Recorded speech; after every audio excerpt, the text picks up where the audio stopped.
أعوذ بالله من الشيطان الرجيم. بسم الله الرحمن الرحيم. والمرسلات عرفا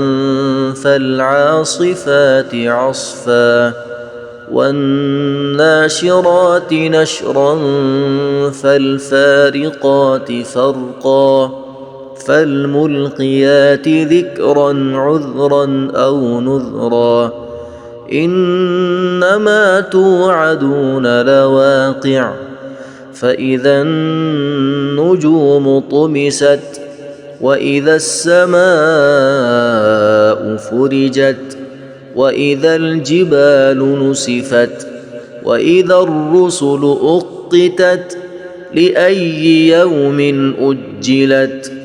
ليوم الفصل وما أدراك ما يوم الفصل ويل يومئذ للمكذبين ألم نهلك الأولين ثم نتبعهم الآخرين كذلك نفعل بالمجرمين ويل يومئذ للمكذبين ألم نخلقكم من ماء مهين فجعلناه في قرار مكين إلى قدر معلوم فقدرنا فنعم القادرون ويل يومئذ للمكذبين ألم نجعل الأرض كفاة أحياء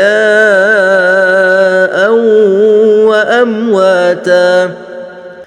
وجعلنا فيها رواسي شامخات وأسقيناكم ماء فراتا ويل يومئذ للمكذبين انطلقوا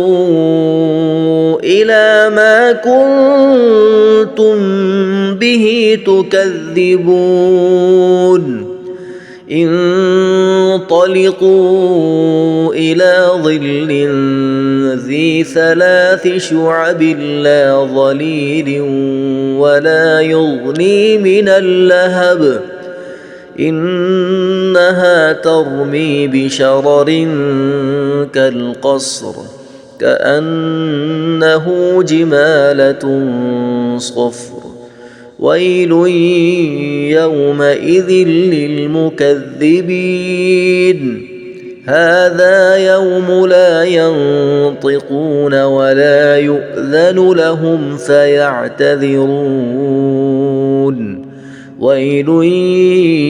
يومئذ للمكذبين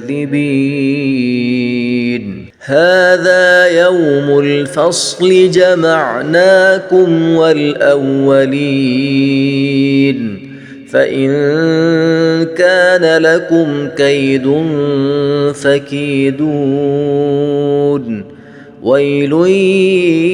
يومئذ للمكذبين إن المتقين في ظلال وعيون وفواكه مما يشتهون كلوا واشربوا هنيئا بما كنتم تعملون إنا كذلك نجزي المحسنين ويل يومئذ للمكذبين كلوا وتمتعوا قليلا إنكم مجرمون ويل يومئذ للمكذبين وإذا قيل لهم اركعوا لا يركعون ويل يومئذ للمكذبين فبأي حديث بعده يؤمنون